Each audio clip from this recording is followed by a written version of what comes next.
그냥 이어서 계속 그냥 공부하겠습니다. 요걸로 하겠습니다. 이어가지고. 이제 이런 경기에 가려면 이제 중요한 거는 조사의 응고를 잘 붙들고 있느냐가 중요하고 일상생활에 연기 적각이 되느냐가 중요해. 거기서 다 출발한다. 이래 보면 되는 거예요. 조사 응고를 붙들면 조사의 응고는 달을 가리키는 손가락이에요. 그래서 조사 응고를 딱 붙들면은 화두락한 달이 이제 하고 딱 맞대일 수가 있는 그런 말과 생각을 늘 끝나기 때문에 그것이 자기 마음을 다스리는 방법이고 번뇌를 없애는 방법이에요. 이야기하자면. 그래 그거는 어디서 비롯됐나 이렇게 하면은 법문도 즉각 깨닫는 데서 비롯됐다. 그거는 초이경전에서 비롯된 거죠. 그럼 법문은 깨달을 수 있는 원인을 갖고 있는 거예요. 조사의 응구도 법문이기 때문에 조사 응구가 깨달을 수 있게 해주는 원인이에요, 그게. 그래서 그 원인을 딱 잡아야 돼. 그러면 깨달음 결과가 오는 거예요. 이 이치는 아주 간단해요. 간단한데 그게 이제 언어에 대어하는 게 어렵기 때문에 이제 조사의 응구를 붙들고 수행하는 가나선이 발전할 수밖에 없는 거예요. 자, 그러면은 이제 대염체경 공부를 하도록 하겠습니다. 62페이지를 보시죠.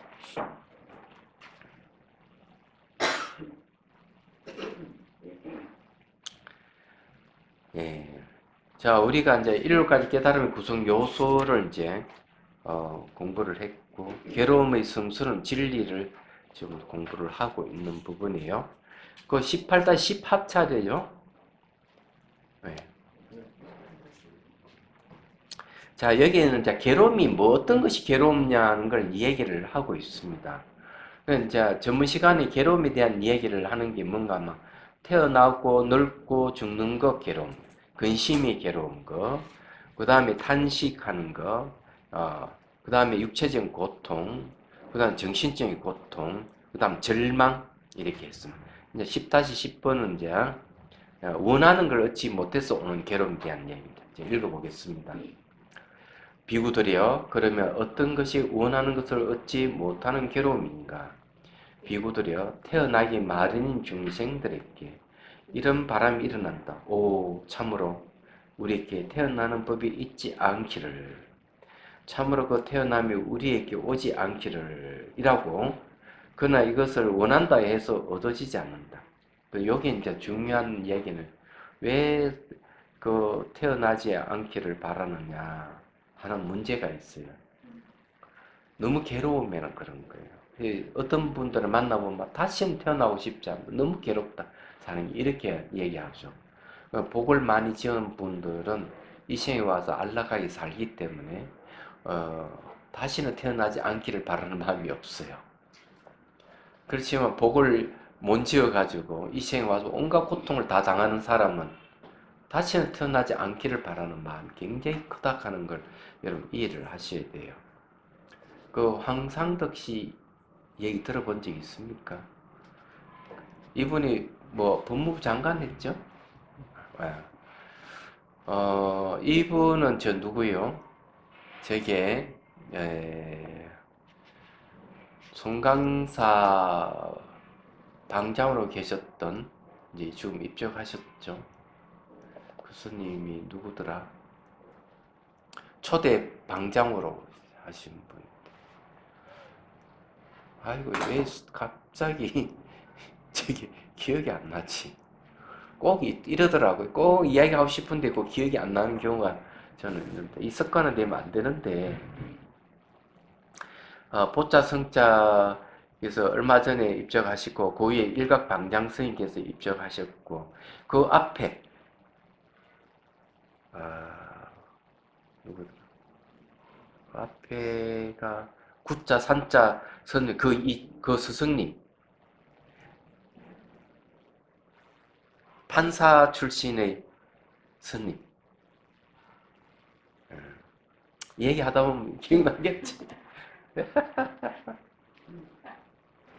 이분 얘기를 하자면, 예, 어, 이분은 이 스님은 죽지 않는 것을 찾기 위해서 어, 엿판을 메고 전국을 돌아다니신 분이죠. 얘기하자면. 근데 이분은 어떤 충격을 받았는가 하면은 재판 과정에서 잘못 재판을 해서 사람을 죽였어요. 그럼 사람을 죽인 죄책감이 있어야 되는 죄책감이 문제가 아니고 사람이 죽는다 하는데 충격을 받은 거예요. 그래서 이분은 죽지 않는 법을 구하기 위해서 엿판을 메고 효봉스님이네요. 예. 이제 기억나네. 말을 하다 보니까 이 큰 스님께서는 그런 거죠. 엿판을 메고 전국을 돌아다니다가 금강산 마하연에 이르러 노스님이 말씀이 어떻게 왔느냐 이러니까 옆판을 내려놓고 뚜벅뚜벅 한 바퀴 돌고는 이렇게 왔습니다. 이렇게 진짜 걸었어 이렇게 왔습니다 하니까 그래 10년 공부한 수사보다 낫다. 얼굴을 보니까 엿장수 할 사람은 아닌 것 같은데 왜 엿장수를 하느냐 하니까 제가 옆판을 내고 전국을 돌아다니는 것은 죽지 않는 법을 구하기 위해서 돌아다니고 있습니다. 그래 우리 절집도 죽지 않는 법이 있지. 그럼 가르쳐 주십시오. 자네가 출가를 한다면 내가 가르쳐 줌세. 제가 출가를 하겠습니다. 그래서 이제 띠집을 지어놓고 이제 노스님이 지도를 받았고 띠집이 들어가서 내가 깨치지 못하면 이 띠집에서 안 나겠다 서원을 세웠죠. 결국 이제 깨달음을 얻으셨어요. 깨달음 내용이 불사 죽지 않는다 하는 윤회를 하지 않는 다시는 태어나지 않는다는 말은 같은 말입니다. 태어나면 반드시 죽음이 있는데 태어나지 않는다는 것은 죽음이 없다는 거죠. 그 이 자리가 바로 죽지 않는 자리를 얘기합니다. 생사가 머물지 않는 자리죠. 그래서 이게 죽지 않는다 이게 태어나고 싶지 않다 하는 게 쉬운 게 아니에요. 이 조기경전에도 어떤 스님은 그렇게 얘기해요. 나는 후생을 받지 않는다. 후생과는 윤회를 하지 않는다는 것. 다음에 안 태어난다는 것. 당신은 선정을 얻었습니까? 얻지 못했습니다. 얻지 못했는데도 어떻게 후생을 받지 않는다고 얘기를 합니까? 그러니까 부처님께서 그 비구를 인정해 줍니다. 그 비구는 아란이다 하고 인정을 해주는 얘기가 조기경전이 나옵니다. 아란은 윤회를 하지 않기 때문에 후생을 받지 않는다. 이런 선정을 얻지 않고도 바로 그렇게 될 수가 있다. 네, 굉장하죠. 네. 여기에도 이제 그런 태어나고 싶지 않다요. 그렇지만 자기 이렇게 원한다고 해가지고 얻어지지 않는다는 거죠. 원하는 것을 얻지 못하는 이것도 괴로움이다. 비구들의 늙기 마련인 중생에게, 병들기 마련인 중생들에게, 죽기 마련인 중생들에게 근심, 단식, 육체적 고통, 정신적 고통, 절망을 하기 마련인 중생에게 이런 바람이 일어난다. 오, 참으로 우리에게 근심, 단식, 육체적 고통, 정신적 고통, 절망하는 법이 있지 않기를. 참으로 그 근심, 단식, 육체적 고통, 정신적 고통, 절망이 우리에게 오지 않기를 이라고. 그러나 이것을 원한다고 해서 얻어지지 않는다. 원하는 것을 얻지 못하는 이것도 역시 괴로움이다. 원하고 싶은데 얻지 못한다. 그러면 내가 원하는 걸 얻는 방법을 알려 드리겠습니다. 내가 원하는 걸 얻으려면은 원인과 조건을 갖추면은 그 결과를 얻을 수 있어요. 원하는 거 얻을 수 있습니다. 근데 원인과 조건을 갖추지 않는 상태에서 내가 뭘 원한다고 하면은 얻어질 수가 없다. 이런 뜻입니다. 얘기는. 내가 원해서 얻을 수 없다 하는 그런 거예요. 이건 다른 말로 하면 무아를 얘기하죠. 내가 원하는데 얻을 수 없는 게 무아예요. 그래서 원인과 조건을 갖추면 얻어지는 게 우리 사회제도입니다. 그 중에 이제 대통령이 되려 그러면은 대통령이 될 수 있는 원인과 조건을 갖추면 대통령이 돼요. 그 원인과 조건이 뭡니까? 유세를 해서 국민들의 지지를 얻어야 됩니다. 그게 원인과 조건이 되겠죠. 그러면 대통령이 뽑히는 겁니다. 뭐, 이유가 그렇죠. 내가 당장 나 대통령이 되고 싶다 이가 딱 되는 건 없다. 그래 이거는 원인과 조건을 갖춘다 하는 다른 말로 하면은 직접 원인을 인이라 그러고 조건은 간접 원인은 연이라 그래요. 인연이 딱 맞아야만 결과가 온다 이런 얘기예요. 그래서 이제 이런 인연법으로 보면 자기 뜻대로 되는 게 아무것도 없어요. 인연법을 거슬려서 되는 게 아무것도 없어요. 얘기하자면 오늘 뭐 저기 누구 보자 센터장 얘기 들어보니까 이런 얘기를 좀 있으면 올 건데 저 은행에 지금 상담 좀 받고 상담하고 있어요. 은행에 가가지고 대출에 대한 이제 뭘 얘기하는 거면은 그 교회 다니는 사람들이 코로나 때문에 교회에 못 가고 있는 거예요.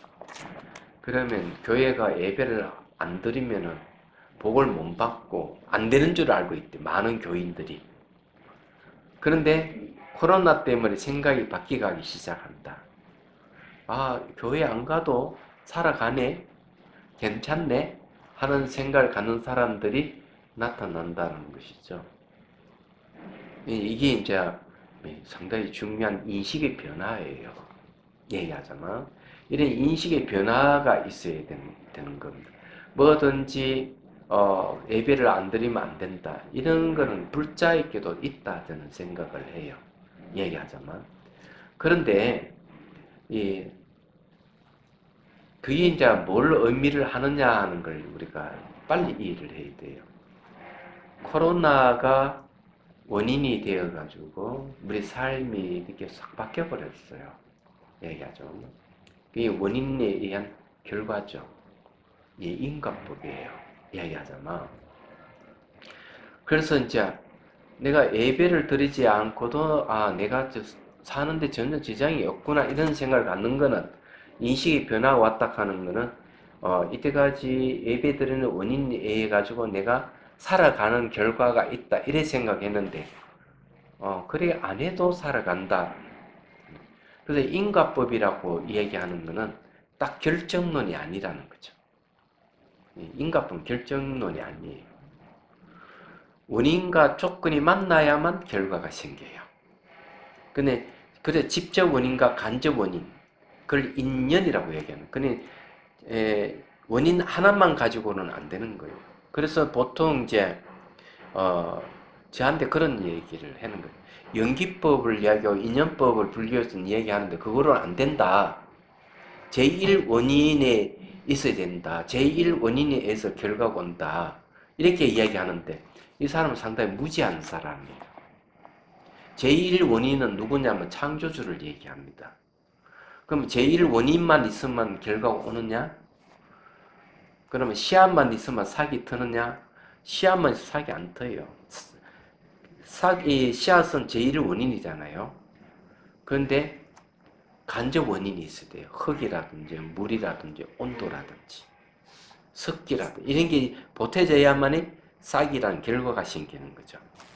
그래서 이제 그런 사람은 말만 그렇게 그러니까 그거는 연기 이치를 잘 모르거나 인연법이 무엇인지를 잘 모르고 그렇게 얘기를 하는 거거든요. 왜냐하면 인연이 바로 인과법이기 때문에 인카는 게 제1 원인이고 연카는 간접 원인이거든요. 이 두 개를 만나야 결과가 생기는 겁니다. 뭐든지. 그래서 이제 이런 인식의 변화는 대개 이제 그런 거하고 관계가 있는 거예요. 얘기하자면. 그런데 이제 이 인연법을 제대로 아는 걸 뭐라고 하는가 하면은 바로 지혜라고 하는 거예요. 이 코로나는 신앙으로 해결되는 게 아니고 지혜에 의해서 해결된다 하는 걸 이제 말씀드리는 거예요. 인과법이에요. 그래서 이제 원인과 조건이 갖춰지면은 결과가 생긴다. 그러면 내가 원인과 조건을 갖출 때 내가 원하는 바를 얻을 수가 있다. 얘기하자면.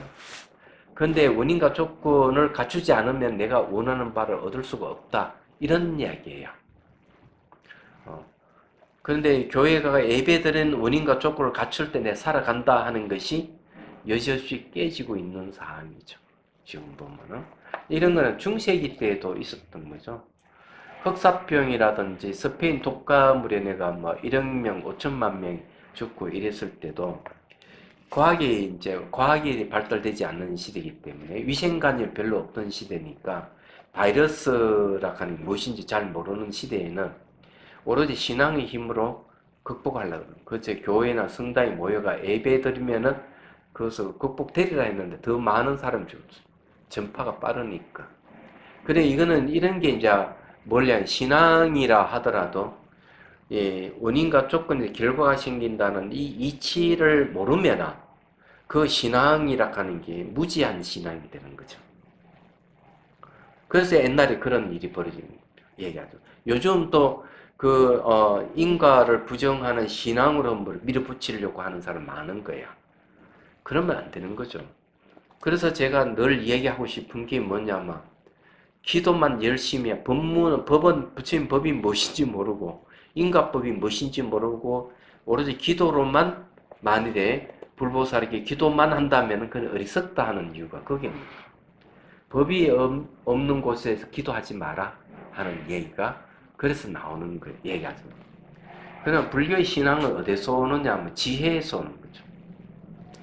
인과 이치를 잘 아는 지혜에서 신앙이 생기는 겁니다. 그래 문사수라 해가지고 부처님 법문을 듣게 되면 지혜가 생기고 지혜가 생기면 그 다음 믿음이 생긴다. 법의 이치를 내가 사유함으로 해서 지혜가 생기고 그 지혜에서 믿음이 생긴다. 내가 수행을 함으로 해서 지혜가 생기고 지혜에서 믿음이 생긴다. 이렇게 얘기하는 거예요. 이 초경제에 나오는 얘기예요. 문사수 삼해잖아요. 이 세 가지 지혜에서 믿음이 생기는 거예요. 신앙은 그래서 생기는 거고요. 그건 이해가 되죠. 그래서 이게 신앙이 아무리 착하고 하더라도 법이 없으면 곤란한 거예요. 그 초경전에도 보면은 어떤 게 있는가 하면은 이 부잣집 아마 아들인 것 같아요. 그래서 이 자기 스승한테 졸라가 출가를 했죠. 출가를 하게 된 동기가 뭐냐면 부처님 한번 보고 뿅 하고 가버린 거야. 얘기하자면. 그래서 이제 부처님을 날마다 보기 위해서 출가를 한 스님이 계셔. 날마다 부처님 법문 안 듣는 얼굴만 보는 거야. 아, 참, 그거 희한하더라고요. 요즘 말하면 스토커 비슷한 거지. 그래서 이제 부처님, 저래가는 안 되겠다. 법문을 해주고 이렇게 해도 법문은 귀에 들어오지 않고 자기만 쳐다보는 이 제자를 어떻게 하면 이걸 해결할까 이런 생각을 한 거죠. 그래서 아예 안거를 딴 데 가서 합니다. 그런데 문제는 이 스님 병이 나버린 부처님이 안 보니까 병이 나버린 거예요. 병이 나가지고 그냥 들어 누워버린 거죠. 부처님 못 보니까. 희한한 일이죠. 근데 이거는 진짜 내가 보기에는 맹신이 아니겠나 이래 보는 거예요. 아니 이 스님이 부처님 그런데 이제 부처님 그걸 아셨어요. 그러고는 이제 그 앞에 나타나는 겁니다. 예, 비틀바라면서 이 화신이잖아요. 딱 그 앞에 나타나서 법을 설해주는 거예요. 법을 설해주면 법 내용이 이런 얘기예요. 법을 아는 자가 법을 보는 자가 부처를 보는 것이다. 법을 보지 못한 부처를 보지 못한다. 이걸 얘기를 해줘요. 그래서 이제 사람이 이게 부처님을 보지 못해가 숨이 꼴딱 넘어가는 순간에 법문해줘서 깨달음을 얻게 해주는 얘기가 초기경전에 나와요. 결국 뭔가 하면은 그 빛나는 얼굴이란 몸매가 아니고 법이라는 거죠. 핵심이. 얘기하자면 이제 그런 거지. 법이 상당히 중요한 겁니다. 그 요 내용이 뭐냐? 내가 원한다고도 얻어질 수 없다. 얻어지려면 원인과 조건을 갖추면 된다. 그럼 여기에서 그럼 원인과 조건이 뭐냐면은 법문을 듣고 법의 이치를 내고 깨우쳤을 때 생사가 없는 도리를 알면은 열반에 들어가면은 이런 모든 이 고통에서 벗어나는 거죠. 얘기하자면 자, 그 다음에 이제 구절 비구들이요. 그러면 요컨대 5가지 집착하는 무더기 오치온들 자체가 괴로움이라는 것은 어떤 것일까? 그러니까 오치온이라 하는 걸 뭔가만 줄이면 몸과 마음이잖아요. 몸과 마음이 집착하는 걸 얘기합니다. 그럼 몸과 마음이 집착하는 이 자체가 괴롭은 것이다. 이게 어떤 것이냐? 이러니까 자, 그것은 집착하는 물질이 무더기, 집착하는 느낌이 무더기. 자, 물질이 무더기는 자, 몸과 우리 살고 있는 물질적인 세계를 얘기하죠. 그 다음에 집착하는 느낌 무더기, 집착하는 인식의 무더기, 집착하는 상카라들의 무더기, 집착하는 알르마리 무더기다 이러는데 이거는 이제 뭘 얘기해? 마음을 얘기하는 것이죠. 그럼 줄이면 몸과 마음이 됩니다. 요게 이제 집착하는 인식의 무더기라는 말이 있어요. 생각상은 표상작용이라고 이렇게 하는데 왜 이걸 인식이라고 번역했을까 하는 게 있어요. 표상작용하니까 사람들은 이해를 못하니까 인식이란 말을 쓰는데 사실은 표상이란 말이 맞는 이야기입니다. 왜 그런가 하면 이미지가 없으면 우리 인식을 못하거든요. 내가 대상을 인식한다 하는 건 이미지를 인식하는 걸 얘기를 합니다. 근데 지금 와가지고는 그 이미지를 인식하는 것을 가지고 이제 인식작용이라고 인식의 무득이라든지 이런 말을 쓰는데 원래 한역본에는 표상이라는 말을 쓰고 있습니다. 이미지입니다. 예를 들어가 대상에 접촉을 하게 되면 뭐가 일어날까요? 대상이 접촉을 하게 되면 느낌이 일어나죠. 그 느낌이 이제 이미지화되는, 느낌을 통해서 이미지화되는 게 상작용이에요. 그 이미지화 될 때 우리가 인식을 하는 겁니다. 그래서 이미지화 되는 거하고 인식하는 것이 구분을 할 수가 없어요. 예, 같은 걸 얘기합니다.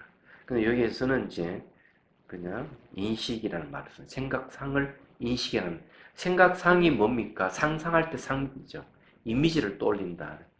어, 예를 들어가 시인이 길을 가다가 아름다운 경치를 봤어. 너무 좋아. 근데 갈 길이 바쁘니까 가는 거예요. 차를 타고 가면서 앞에 봤던 그 경치 아름다움에 대해서 시를 쓰죠.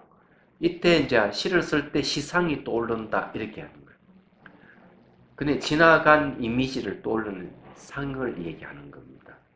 그래서 이거는 생각상한 이미지를 하기 때문에 표상이라는 말, 나타난 이미지 이런 뜻이에요.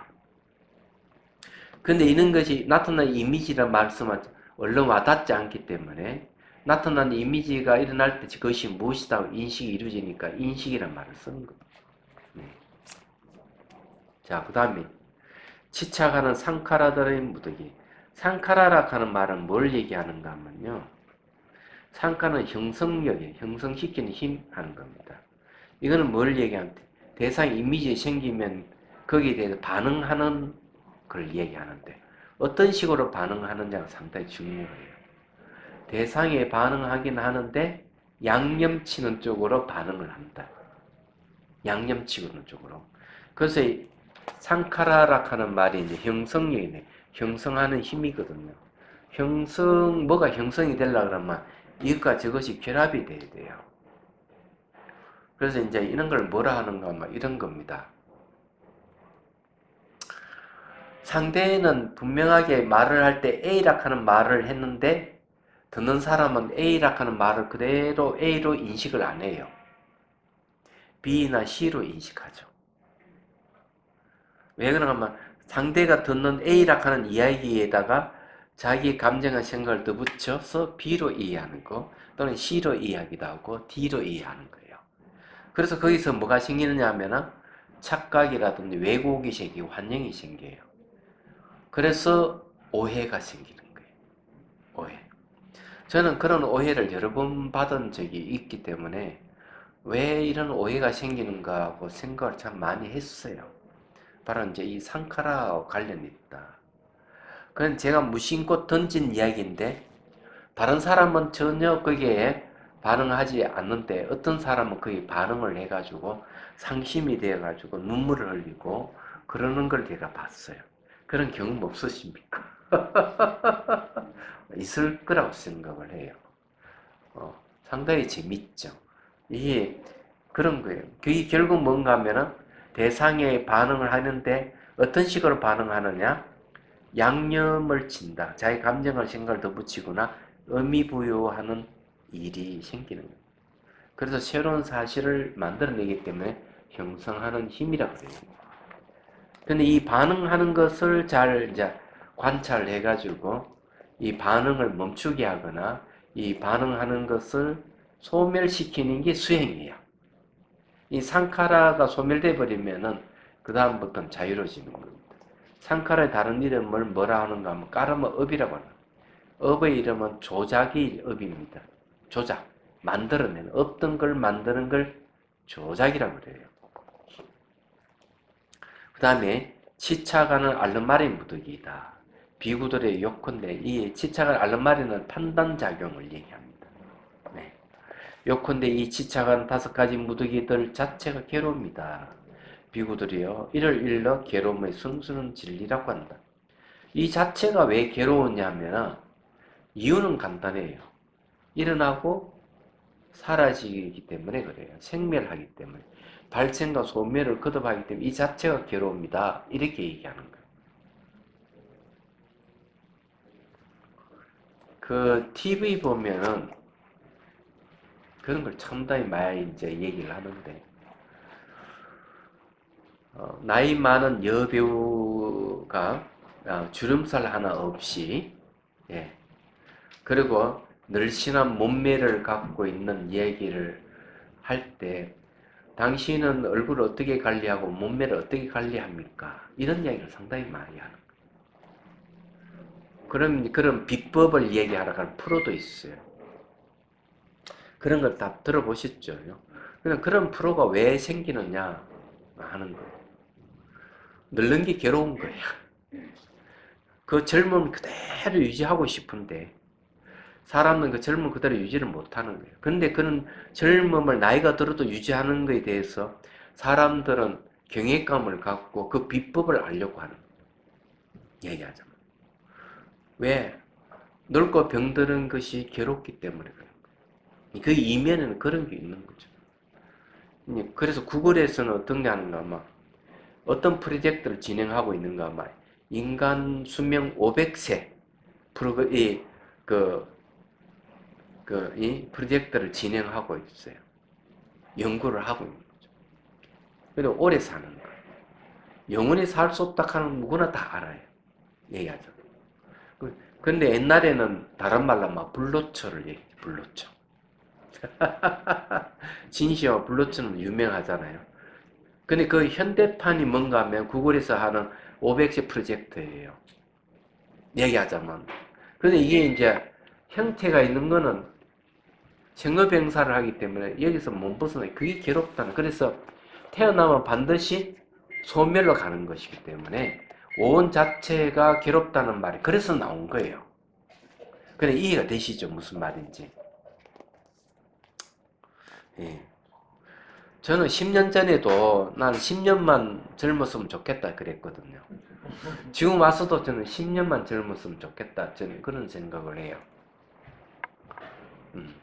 그런데 오히려 저보고 얼굴에 주름살 없다고 그 비법이 뭐냐 물어보는 분들이 계세요.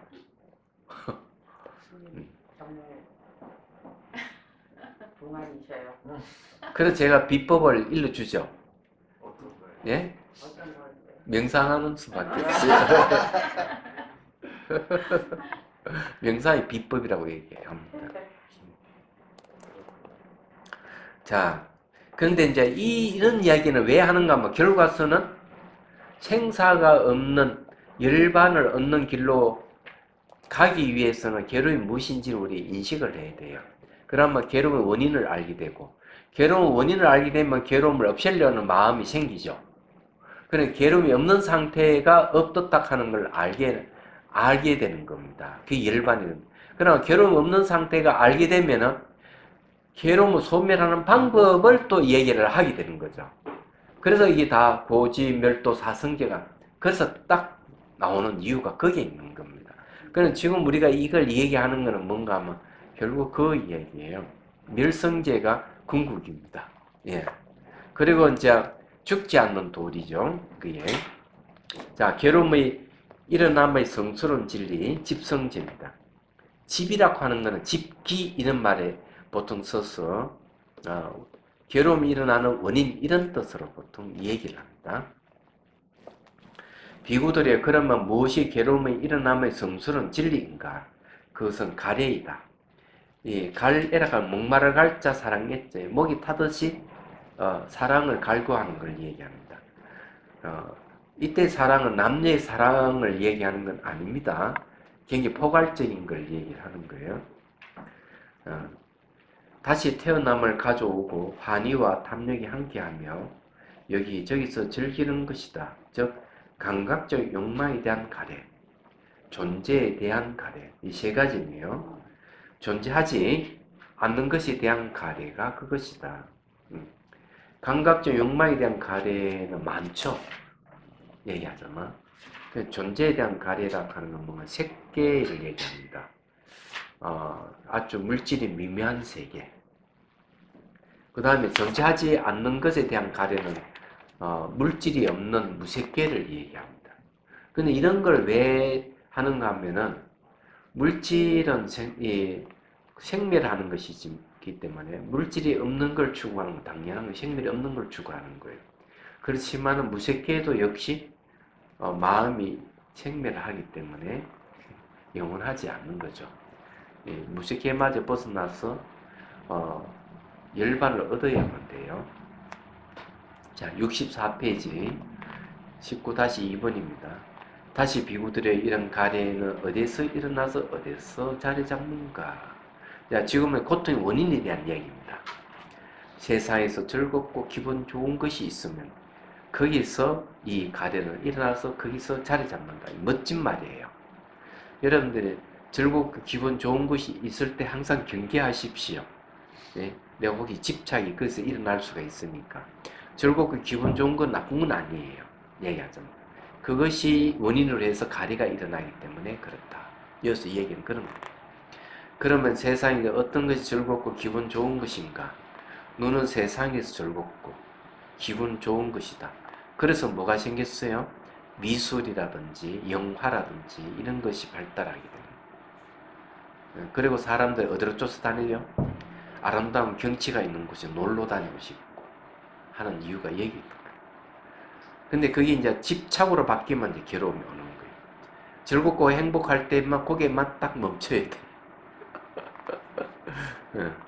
자, 그 다음에 기는, 코는, 혀는, 몸은, 만노는 세상에서 즐겁고 기분 좋은 것이다. 여기에서 이 가래는 일어나서 여기에서 자리 잡는다. 자, 기는 뭡니까? 기가 즐겁고 기분 좋은 건 음악이죠. 코는 뭡니까? 즐겁고 기분 좋은 거는 향기 같은 거죠. 혀는 맛이에요. 몸은 촉감이에요. 촉감을 좋아하는 사람들이 있어요. 그래서 이제 이 고위공직자라든지 뭐 국회의원이라든지 이런 사람들이 어떤 일을 벌이는가 하면은 촉감에 너무 매료돼 가지고 성추행이 일어나는 거예요. 만지고 싶다. 아름다운 여인을 보면 가만두지를 못하고 그래서 딱 멈출 줄 알아야 돼요. 멈추지 못하니 고발당하고 그래 폐가망신하고 누구는 국회의원 중에 국회의장까지 지낸 사람이 완전히 매장된 사람 있잖아요. 성추행 때문에.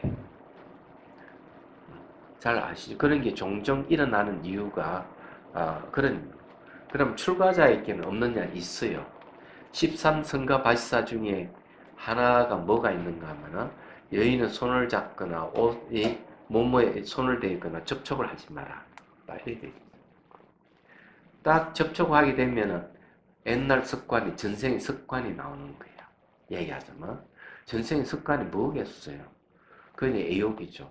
바로 튀어나옵니다. 그러면은 안 되기 때문에 접촉하지 말아라 이러는. 그래서 태국 같은 데는 스님이 버스에 탔다 이러면은 스님이 앉는 자리에는 여자들이 다 피해버려요. 일부러 피해버려요. 왜? 그 계율을 알기 때문에. 접촉하지 말라는 계율 때문에.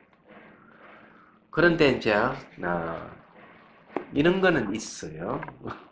이것도 잘 알면은 도움이 되겠지만, 예, 옛날에 전해오는 이야기인데, 스님이 이제 딱 가는데, 앞에 한 열대 살 먹은 여자 아기가 지나가다가 딱 웃음에 딱 이렇게 스쳤어요. 접촉이죠.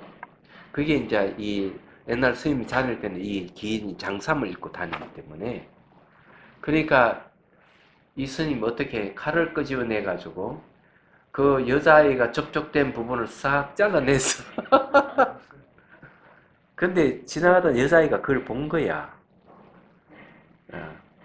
다시 이제 되돌아와 가지고 저 앞에서 다시 되돌아와 가지고 이번에 어떻게 해서 막 뛰어가 스님을 탁 그냥 먹을 게 하나 탁 뛰어가지고 어린애가 그럼 이 스님 어떻게 해야 되나? 칼로 목을 잘라야 되나? 그런 일이 벌어지잖아요. 근데 이 스님은 여인과 접촉하면 안 된다고 해서 계율을 잘 지키는 것 같은데 잘 모르고 잘 모른다는 말은 무슨 말인가 하면은 이게 의도적인 접촉이 아닌 것은 문제가 될 수가 없어요. 왜? 의도적인 것이 아니기 때문에 애욕이 안 일어나. 탐욕이라든지 이런 게 안 일어나는 거야. 얘기하자면. 그렇기 때문에 이게 악수를 한다든 이런 걸 못하게 하는 것은 이제 이 사회적인 간섭이지만은 스님들이 이렇게 막 이렇게 신도들하고 여신도들하고 악수를 하고 이러면 안 되는 거야. 본인이 자제를 해야 돼. 악수를 하게 되면은 이제 문제가 발생하는 거야. 의도가 없어도. 예. 의도가 없는데도 안 하는 게 좋은 거예요. 접촉하지 말아. 왜? 의도가 없는데도 딱 접촉을 하게 되면은 딱 망상이 일어날 가능성이 있어요. 가능성이 있는 거예요. 예. 그래서 하지 마라. 접촉하지 마라. 아예 애초 처음부터. 근데 일을 하다가 이렇게 자신도 모르게 접촉되는 건 어쩔 수 없는 거지. 괜찮다. 예. 지나가다 뭐 이렇게 데인다든 그런 거는 모르고 하는 거니까. 예. 예. 그런 건데 어쨌든 이 접촉이라 하는 그런 것이다. 접촉을 하게 되면 뭐가 일어나죠? 그게 일어납니다. 경각심이 일어나죠. 경각심 다음에 일어나는 게 감각이 일어나죠. 감각 다음에 표상장이 일어나죠. 이미지가 일어나죠. 그 다음에 뭐가 있습니까? 상카라가 일어나는 거예요. 의미부여가 일어나는 거예요. 그 다음에 이제 판단이 일어나는 거예요. 이게 딱 돼 있어요. 그렇기 때문에 접촉을 못하게 하는 이유가 그거예요. 그래서 여인과 접촉하지 말고 하지 말아라. 어떤 일이 있었는가 하면은 그 종단에 이제 개혁 종단이 들어서 가지고 이제 회의가 열렸어. 회의가 우리나라 그래도 이제 이 그 장급들은 다 모였죠. 그러니까 선원장, 유론장, 뭐 율주, 강주 이런 분들이 다 모인 거야. 모이게 회의를 한 거죠. 회의를 다 끝날 때쯤 돼 가지고 총무 원장 스님이 등장했어. 자, 악수를 하나, 그건 이제 이 사회적 간섭이다, 사실은 그런 거. 그러다가 이제 비구니 스님 앞에 가서 악수를 탁 하게 됐어요. 악수를 딱 하니까 한 주에 벼락같이 한마디 튀어나온 거예요. 어찌 비구가 비구니 스님과 악수를 할 수 있느냐. 네. 그것은 계율에 어긋납니다. 그렇게 해서는 안 됩니다. 하고 총무원장 스님한테 일가를 했어요. 그러니까 그 총무원장 스님 뜨끔하죠. 그냥 합장하고 지나가. 그 다음 두 번째 회의할 때 또 총무원장 스님이 악수를 하는데 비구르 스님 앞에 가서 악수를 했게 안 했게요? 그때는 얼마나 저게 이 충격을 받았는지 악수를 안 하는 거예요. 얘기하죠. 그게 맞는 얘기야. 누가 그래 일가를 했겠어? 딱 이제 율사스님이 한마디 한 거죠. 그래 이게 이제 맞는 얘기야. 한마디. 딱 하면은 가그습이. 왜냐하면 감각에는 뭐가 있느냐. 그것도 알아야 돼요. 감각은 가그 경험이 들어가 있어요. 항상. 감각은 4개의 영향을 받는다 그래요. 감각은 첫째 영향을 받는 게 의식의 영향을 받아요. 감각은. 두 번째 잠재의식이 말라식의 영향을 받아. 세 번째 아래의식의 영향을 받아. 네 번째가 아래의식 속에 저장되어 있는 정보, 경험의 영향을 받는 거예요. 이 출가자는 그런 걸 잘 알아야 돼요. 제가자들이야 아무 문제가 없을 수는 있는데 간섭을 행하지만은 그런 걸 딱 알고 딱 중지시킬 줄 알아요. 이런 얘기 처음 들어보죠, 그죠? 제가 계율 강의할 때 늘 하던 얘기예요. 그래서 이게 13성가 발사 중에서 하나가 여인과 접촉하지 말아라. 옷소매를 끌거나 머리카락을 이렇게 담거나 이러면 안 되는 거야. 얘기하자면. 그렇게 하면은 전생의 습이나 속가에 있었던 그 습이 튀어나올 수가 있는 거예요. 그래서 접촉하지 말아라. 이렇게 얘기해요. 그래서 이게 이제 뭔가 하면은 이 몸에 접촉하면 즐겁고 기분 좋은 것이다 하는 그런 거 관련 있는 거죠. 만노는 뭔가 하면은 이거는 이제 지나간 의식인데 의건이라고 그래요. 번역하면은 잠재의식이에요. 이 만노도 뭔가 하면 즐겁고 기분 좋은 것에 끄달림이 있는 거예요. 의라고 이제 보통 번역하죠. 그런 거 의라고 하는데 어떤 거 접촉하게 되면은 즐겁고 기분 좋은 게 생길까? 여러 가지가 많이 있는데 가장 기본적인 걸 얘기하면은 뭐 코미디 프로를 본다든지 이러면은 기분이 좋아지. 예. 만노하고 관련되는 또는 이제 사상의 철학적인 것, 아주 깊은 이치를 얘기하면 기분 좋고 즐거울 수가 있어요. 예. 근데 이제 인간은 기본적으로 즐겁고 기분 좋은 걸 추구해요. 그걸 알아요. 그래서 이제 우리 사회에 오락기구가 많이 생긴 이유가 그겁니다. 오락기구가 많고, 그 다음에 이제 방송 프로그램에, 즐겁고 기분 좋은 것을 추구하는 프로그램을 끊임없이 내놓는 거예요. 네, 이해가 되시죠? 그게 뭐야? TVC인가? 거기에는 슬로건이 뭔 줄 아세요? 즐거움은 끝이 없다. 슬로건이 그거예요. 얘기하자면. 그건 인간이 가장 핵심되는 걸 딱 깨뚫어 본 슬로건이에요. 이게. 그래서 방송을 하는 건 항상 말초신경을 자극하는 그런 프로그램을 끊임없이 내놓는 거예요. 그런 것 중에서 뭐가 있어요? 이 눈으로 즐거움을 주면서 입으로 즐거움을 맛보게 하는 삼시세끼 같은 그런 프로그램. 잘 보시라고. 그 다음에 이제 게임 같은 거, 게임에 관계되는 신서유기 같은 그런 프로그램을 낸다든지 또는 능림맨 같은 그런 걸 낸다. 이런 거. 즐거움을 추구하는 그런 거. 그 다음에 잘 알다시피 노래 이런 것들. 예. 그래서 이제 이런 이 세상의 프로그램 그런 게 굉장히 많은 거예요. 그런데 그것이 괴로움을 막아줄 수는 없어요. 일시적인 것이죠. 죽음의 괴로움은 해결해 줄 수 없어요. 그것은. 그래서 뭐가 등장하는가 하면은 명상이 등장하는 이유가 그게 우리가 상담 프로그램을 통해 상담을 한다 해도 완벽하게 해소가 안 돼요. 네. 상담 프로그램에 해가지고 내가 심리 상담을 받는다 해가지고 즐거워 기분 좋은 곳을 회복이 되지는 않아. 심리 상담 받는 왜 그럴까? 상담 받을 때는 기분이 좋아. 돌아오면 다시 옛날로 돌아갈 가능성이 많아. 그래서 다시 또 상담 받아야 돼요. 그럼 얼만큼 받아야 되느냐면 평생을 받아야 돼. 심리 상담.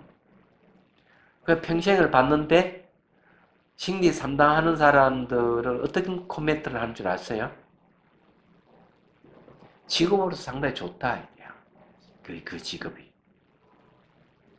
왜 직업이 좋냐 하면은 평생 상담을 받는 사람 고객을 붙들면은 평생 거기에서 배추파리가 나오니까. 그래서 우리도 먹고 살아야죠. 이런 말 하면. 물으면, 그럼 그 심리 상담을 받으면은, 얼만큼 받으면 끝날 수 있습니까? 이러면은, 이렇게 얘기해요. 우리도 먹고 살아야죠. 제가 들은 얘기. 웃으면서. 저 농담일 줄 알았어요. 어느 그 연수회에서 그 얘기가. 그 프로그램들 하면은, 심리 상담하면은, 얼만큼 하면 끝납니까? 누가 물으니까, 그걸 얘기했어요. 그러면 평생을 심리 상담을 받아요. 근데 이것을 한 번에 종식시키는 방법이 뭐냐? 명상이에요. 자기 문제 자기가 보면서 자기가 스스로 해결하는 방법은 평생 안 간다 이게야. 그러니까 이게 명상 심리가 등장하는 거죠. 요즘 얘기하자면. 명상 심리는 돈을 못 벌겠네요. 아니에요. 예, 평생 그거를 고객을 유지를 못 하잖아요. 예, 그럼요. 그쵸? 예. 돈 생기는 건 아니에요. 아니에요. 돈 생기는 건 아니지만은 사람들은 무궁무진해. 수많은 사람들 아무 관계가 없어요. 돈은 잘 네. 벌었을 때. 명상을 지도를 하는 사람은 돈 벌기 위해서 지도를 한다 이러면은 상업화되어 있는 거예요. 상업화되어 있는 것은 일정 수준까지만 가지 열반에 이르게 할 수는 없어요. 불가능해요. 지금 이제 보리마을에 이제 굉장히 희망적인 게 이제는 눈을 뜨고 감아도 마음이 바뀌지 않는 경지에 이제 이르는 사람이 이제 한 사람씩 한 사람 생기기 시작했다는 데 굉장히 고무적인 것이죠. 얘기하자면 그런 것이기 때문에 좋다고 보는 거죠. 세월이 흐르니까 되는구나. 네, 이런 생각을 좀 하고 있습니다. 어쨌든 이제 얘기하자면 이런 거예요. 결국 기분 좋은 것에서 가래가 생긴다. 이게 굉장히 중요한 이야기. 그래서 여러분들 그 이태원 클럽의 코로나 사태도 바로 그런 거죠. 왜 그런 게 생기느냐? 클럽에 가 노래가 춤추 좋참 즐거운데 거기서 가래가 생기는 거죠. 가래가 생기기 때문에 이제 뭐가 돼? 그 집착하니까 성추행, 성폭행이 거기서 나오는 거예요. 즐겁고 기분 좋으면 돼. 여기서 말은 즐겁고 기분 좋은 것 거기서 딱 끝낼 줄 알아야 된다. 그게 뭔가 하면은 그래 딱 끝낼 줄 아는 사람이 자제력이 있는 사람. 그러니까 자제하는 힘을 가지려면은 명상을 수행을 해가지고 딱 끝낼 수 있는 힘이 있어요. 근데 그것을 못하면 그 선을 딱 넘는 순간부터 이제 시장이 대도시 시장님이 성추행으로 그냥 조사를 받거나 이런 일이 생기는 거예요. 그 선을 딱 넘어가 버리면 안 넘어가야 되는 거예요. 무슨 말인지 이해가 되죠? 근데 이런 게 이제 있단 말이에요. 이게 몇 년 된지는 모르지만 영화 감독인데 여자야. 근데 같은 동료의 여자를 성추행한 사건이 생긴 거죠. 그렇죠. 그러면 그 여 감독은 완전히 그만 사라져버려. 언론에서 완전히 사라져버린 거예요. 안 나타나요. 그만 무서운 거예요, 이게. 남자에게만 해당되는 게 아니고 여자에게도 해당되는 그런 일이 특히 이제 출가자는 항상 그런 걸 조심해야 돼. 얘기하자면. 출가자 아주 조심해. 선직사들은 항상 경각심을 갖고 조심해. 무방비 상태에 있다가 딱 그리 되면 안 되는 거야. 그래서 옛날에 저게 큰 스님, 그 스님, 큰 스님 이름을 잘 모르겠네. 대구 보현사에 있을 때인데 어느 여자 신도가 상담을 하게 됐어. 근데 혼자 딱 돌아오니까 일정 거리를 딱 두게 하고 방문을 다 열어. 다 보게 하는 거죠. 근데 그 일화에 보면은 이 여신도 한 발짝 딱 오면은 상을 뒤로 한 발짝 뒤로 딱 물려 일정 거리 딱 유지를. 이 스님이 얼만큼 유명한 스님이 이름 있는 스님이에요. 얘기하죠. 여기에 이제 그 수술을 해야 될 일이 딱 생기니까 파티마 병원에서 조건을 내셔요. 마취하지 말으세요. 이분 얘기는 거죠. 마취하지 마라. 눈도 그냥 수술하라. 견딜 수 없는 것 같죠. 그냥 수술 아무렇지도 않아. 도인이에요. 이름 있는 분 얘기하잖아. 근데 어쨌든 이제 그런 분인데 이름을 잘 아주 자 어쨌든요. 자 여기 세상에서 즐거워 기분 좋은 것이다. 여기서 이 가련이 일어나기 나서 여기서 자리 잡는다. 형상은 소리는 냄새는 막성 감촉은 만노의 대상 법은 세상에서 즐겁고 기분 좋은 것이다.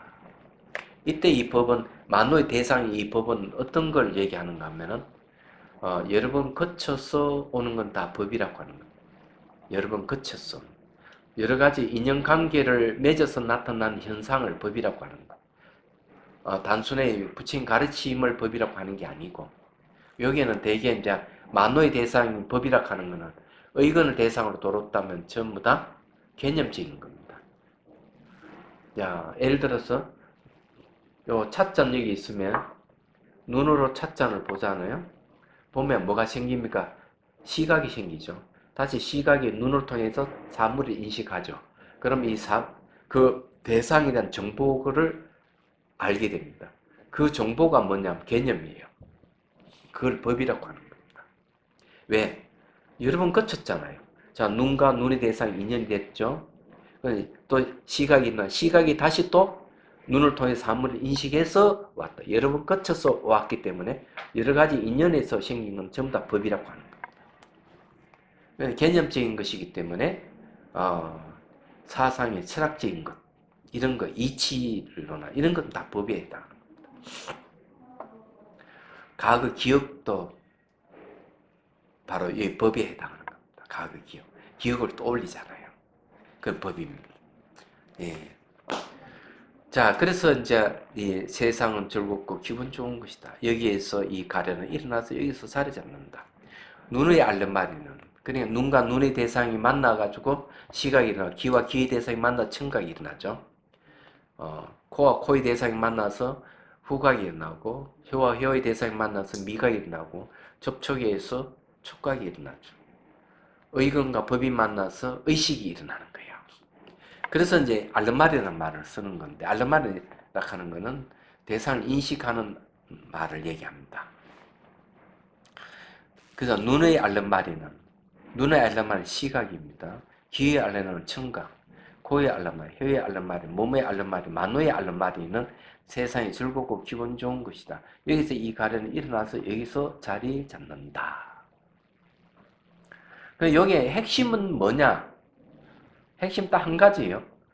세상에서 즐겁고 기분 좋은 곳에서 뭐가 일어나는? 가래가 일어난다. 가래가 일어나 자리 딱 잡으면 거기에서 뭐가 일어나느냐? 괴로움이 일어난다. 이런 얘기.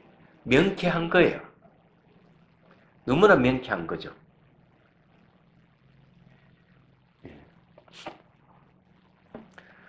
그 차인들은 뭘 좋아? 차를 좋아하죠. 차 맛을 즐기잖아요.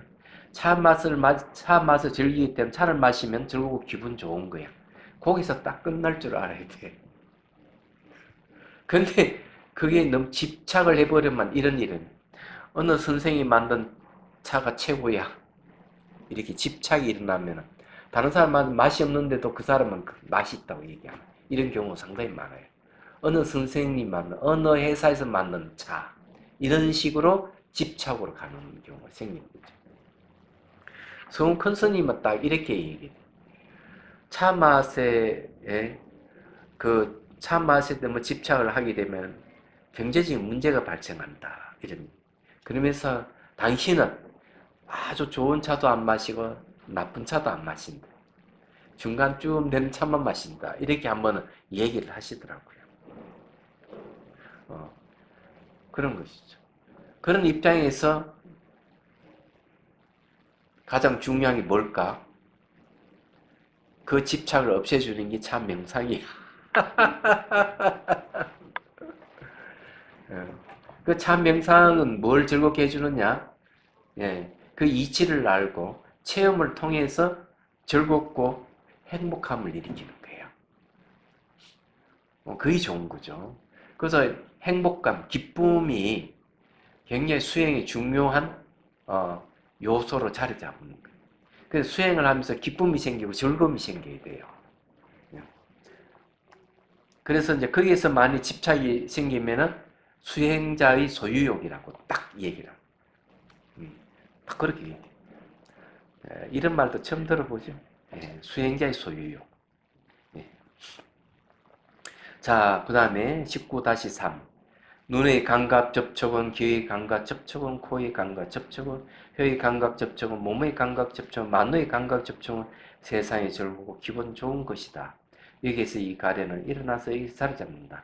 눈의 감각 접촉에 생기는 느낌은, 귀의 감각 접촉에 생기는 느낌은, 코의 감각 접촉에서 생기는 느낌은, 혀의 감각 접촉에 생기는 느낌은, 몸의 감각 접촉에 생기는 느낌은, 만노의 감각 접촉에 생기는 느낌, 이 세상이 즐겁고 기분 좋은 것이다.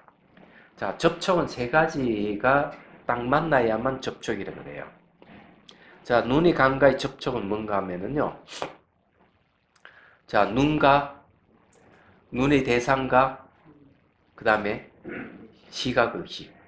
삼자가 딱 접촉했을 때 눈의 감각 접촉이란 말을 씁니다.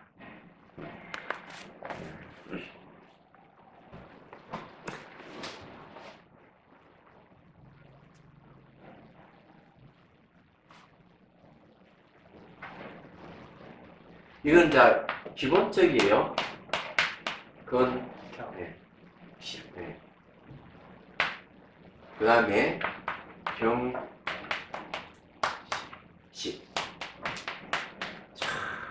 부처님은 참 정말 대단하신 분. 이런 걸 아주 논리적으로 잘 설명을 하고 있는데 그는 뭔가 하면은 감각기관이죠. 감각기관 몇 개? 6개. 경은 뭡니까? 감각 대상이죠. 대상 6개. 식은 뭡니까? 식은 인식하는 마음이죠. 인식하는 마음, 이거는 식이라고 하죠. 식. 여기서는 알름알이라고 하죠. 알름알이라고 번역했습니다. 요거 몇 개? 6개. 그러면 여기 이제 눈의 감각이잖아요. 눈의 감각 접촉이라는 말을 쓰죠. 자, 눈의 감각 접촉에는 이 감각기관 6개가 뭡니까? 눈, 귀, 코, 혀, 몸, 의근이죠. 6개예요. 감각대사는 이제 그냥 색, 성, 향, 미, 촉, 이렇게 보면 되고 요 6개는 뭐겠어요? 이거는 이제 안이비설신이죠. 안이비 설신이 시각, 청각, 후각, 미각, 촉각, 의식 이렇게 요거 3자가 이렇게 딱 만났을 때 나타나는 걸 촉이라고 얘기했죠. 이 접촉이죠, 접촉. 자, 눈의 감각 접촉이라고 하는 말은 요 눈 감각, 요 눈 문의 대상 세, 그 다음에 이제 안식이죠. 요 세 가지 접촉을 이렇게 딱 접촉을 합니다. 근데 요 중에 하나만 없어도 촉이라 하는 말을 쓸 수가 없어요. 접촉에서 이제 뭐가 생기는가 하면 촉경계에서는 감각이 있다. 감각이 다음에 이제 표상이 일어나고 표상 다음에 이제 의도가 일어나고 그 다음 판단이 일어나고 이걸 이제 수, 상, 생, 식이란 말이에요. 딱 이렇게 얘기합니다. 그러면 이게 이제 근이라는 경은 이거는 뭔가 색에 속하죠. 색, 수, 상, 행, 식, 오온이잖아. 오온을 저렇게 푸는 거예요. 색수상의 오온이 끊임없이 움직이는 딱 고정되어 있질 않아요. 그 감각 접촉이라 하는 거는 이제 이렇게 돼요. 이 세 가지 원리를 딱 알면 돼. 아, 세 가지 접촉에서 촉이 일어나고 이런 식으로 우리 살아가고 있는 거구나. 미팅 할 때 예를 들어 가지고 오늘 이제 맞선 본다. 그래서 딱 나가 보니까 상대가 좀 별 볼 일 없어. 마음에 안 들어. 그러면 상대는 이야기를 꾸준히 하는데 이 맞상대는 마음이 딴 데 가 있다면은 접촉이 이루어지지 않는 거예요. 무슨 말이 이해가 되죠? 그래 이 삼화성촉이라 그래요. 세 가지가 합해서 이루어진 촉. 접촉은 항상 세 가지가 딱 만나야만 접촉이 일어납니다. 이런 네. 일미다선에 지금 들어갑니다. 아, 배고파서 안 되겠다. 오늘 여기까지만 하자. 질문 있으면 하십시오. 아까 그 서장 강의하실 때요. 예. 그때 생각한 게 있는데 숙면이려하고 오매이려 있잖아요. 그쪽까지 가게 되면 그게 어느 경지가 되는 거예요? 오매이려는 깨달음이야. 네. 그러니까 낮이나 밤이나 간격 의식은 늘 깨 있는 상태가 유지되죠. 그 마음 자체가 원래 마음 본성 자체가 움직임이 없어요. 그게 드러나는 거예요. 드러나는 거지. 그걸 깨달음이라 하는데 그런 경지에 가려면 어떻게 해야 되는가? 우리가 이제 극기선 명상을 이렇게 해요. 걸어가면서 뒤는 없다. 걸어가면서 앞은 없다. 그러면 현재 내가 걸어가고 있는 이 중간도 없다. 이러는 거예요. 그러면 마음이 뒤로 가지도 않고 앞으로 가지도 않고 중간에도 머물지 않아. 그런 의식이 깨 있는 거죠. 뒤는 뭔가 과거를 얘기해. 과거는 지나가서 없기 때문에 뒤는 없다. 미래는 오지 않아서 없기 때문에 앞은 없다. 현재는 중간인데 현재도 머물지 않기 때문에 현재도 없다는 거죠. 그럴 때 이제 철저하게 그런 상태를 유지를 할 때 마음이 바뀌지 않는 게 나타나기 시작을 하는 거예요. 이야기하자면. 그거는 초경전부터 해가지고 대승 1위까지 동일하게 얘기하는 부분이. 그리고 건강경에는 뭐래? 과거 신불가도, 현재 신불가도, 미래 신불가도 이렇게 했잖아. 그런 상태에 의식이 바뀌지 않는 경계가 오는 거야. 눈을 뜨나 감으나 보는 마음이 늘 같아. 이 얘기하자. 그냥 이해가 되지, 그죠? 꿈속에서도 이렇게 왔다 갔다 하고 이렇게 강도를 이렇게 하더라도 꿈속에서 지켜보는 마음이 바뀌지 않으면 몽중이래. 그런 게 생겨야 돼요. 또 다른 건 없어요? 자, 그러면 요거 해야 됩니다. 아무리 바빠도. 중생들을 구하려는 마음으로 깨달음의 정수를 이룰 때까지 부처님과 법과 성도에 항상 기해합니다. 지혜와 자비를 갖추고 이종을 위해 노력함으로써 부처님 앞에 머물겠습니다. 원만한 보리심을 일깨우겠습니다. 호응계가 있는 한 중생이 있는 한 저도 함께 따라 머물며 중생의 고통을 없애는 자를 남게 했습니다.